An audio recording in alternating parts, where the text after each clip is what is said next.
Un jour, alors qu'Oggy étend son linge dans son jardin, il trouve une poule perchée sur la corde. Qu'est-ce que ça vient faire là, une poule sur une corde à linge, se dit Oggy. En tendant le fil comme un arc et en lâchant d'un coup, Oggy se débarrasse du volatile et reprend son étendage. Mais la poule têtue revient se percher sur le fil.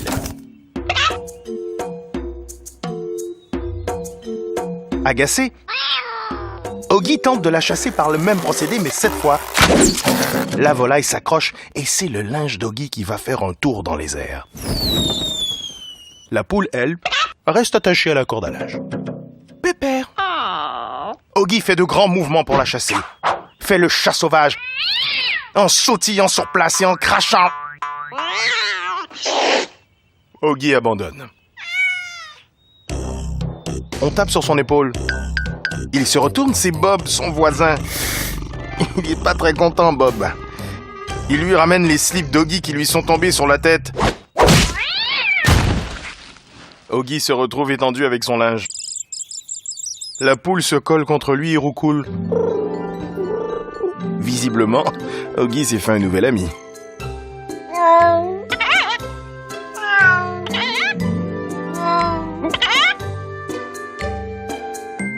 La poule, effectivement, semble ne plus vouloir le quitter. Elle le suit dans la maison, l'observe faire la cuisine, le ménage,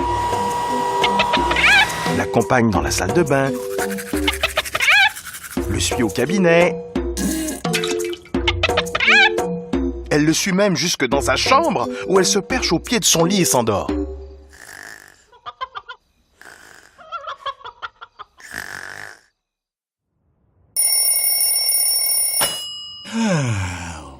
Le matin, la poule est toujours là. Dans la maison, les cafards sont atterrés tellement c'est bête une poule. Ils ont bien essayé de s'en approcher. Surtout Didi qui a essayé d'en goûter un morceau. Mais ils se sont pris des coups de bec ravageurs qui les ont dissuadés de faire plus ample connaissance. Et puis un jour, la poule a envie de pondre. Oggy, tout excité à l'idée d'être un genre de père adoptif, l'installe confortablement sur un coussin et attend ému l'heureux événement.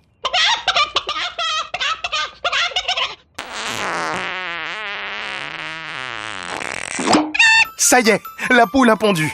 Oggy se penche et soulève l'oiseau pour admirer le résultat. Et quelle n'est pas sa sacrée surprise de découvrir que c'est un œuf en or. Oui, en or, vous avez bien compris. Oggy n'en croit pas ses yeux. Il mord donc dans l'œuf pour en tester la nature. Il se brise plusieurs dents, mais c'est bien de l'or. Oggy est comme un dingue. Il est tombé sur la fameuse poule aux œufs d'or. Aussitôt, il se voit richissime, achetant des trucs insensés avec ses œufs en or. Il se voit nageant dans un coffre géant rempli d'œufs en or que la poule sort de son derrière à un rythme d'usine. Bon, revenant à la réalité, il met l'œuf dans sa poche et va à la banque en ville, laissant la poule seule, mais lui recommandant fortement de n'ouvrir à personne.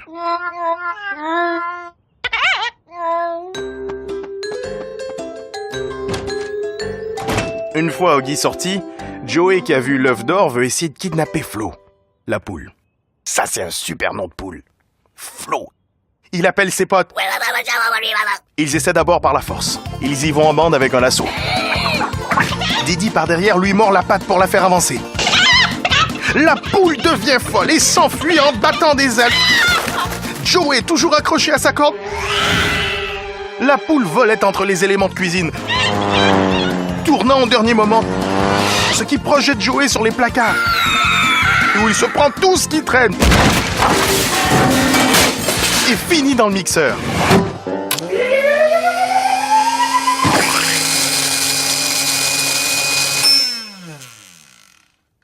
Vous avez déjà mangé de la compote de cafard?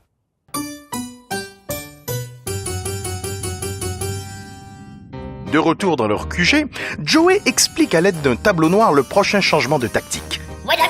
Messieurs, c'est de l'inattendu et du radical.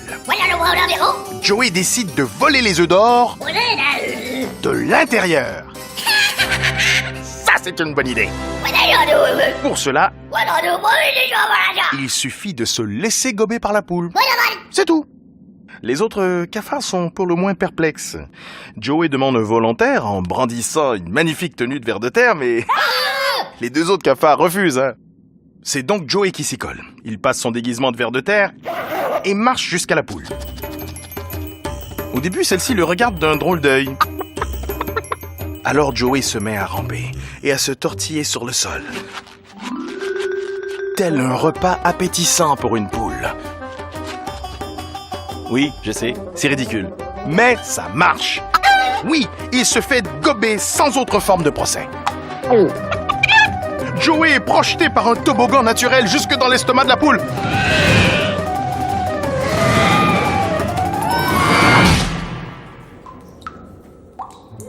Il se relève. Se débarrasse de son costume ridicule et prenant un plan et une lampe frontale de spéléologue, se dirige vers la réserve 2. Effectivement, dans une pièce, se trouvent d'autres œufs en or attendant d'être pondus. Joey n'en prend qu'un, car ils sont trop gros pour lui, et se précipite vers la sortie. Il débouche dans une petite pièce façon cabine d'ascenseur et appuie sur le bouton rez-de-chaussée.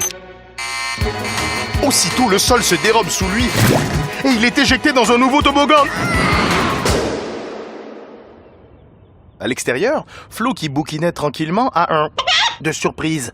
Elle fonce dans son poulailler s'asseoir sur son coussin de ponte et dans un dernier sursaut, pond un œuf. Ravie d'être mère à nouveau, elle se penche avec affection vers la coquille dorée. Comme il est mignon, cet œuf. Mais soudain, la tête de Joey apparaît derrière l'œuf. Il s'en empare et s'enfuit en courant, aussitôt poursuivi par la poule. Ils se poursuivent à travers la maison et Joey ne doit son salut que grâce à une petite chatière découpée dans la porte d'entrée par laquelle la poule, qui a un trop gros derrière, elle peut pas passer. Joey se retrouve dans le jardin à l'abri. La poule en colère passe la tête par la chatière et lance de furieux au petit cafard qui ne peut pas s'empêcher de la narguer en léchant l'œuf devant elle. C'est alors que lui et l'œuf se font écrabouiller par un immense rouleau noir. Ce gros rouleau noir n'est autre que la roue avant du 4x4 de Jack qui vient faire une petite visite à son cousin. Jack tombe nez à nez avec la poule. Ça lui donne une idée. Un peu plus tard, Oggy revient de la banque. Des projets plein la tête, une grosse liasse de billets dépassant de sa poche. Oggy rentre dans la cuisine et se dit « ça sent bon ». Son cousin est de dos, un tablier de cuisine autour des reins. Il se retourne tout content, un plat à la main. Jack, pour lui faire plaisir, lui a préparé une délicieuse poule au pot. Oh, et la poule, c'était Flo. Oggy tombe dans les pommes.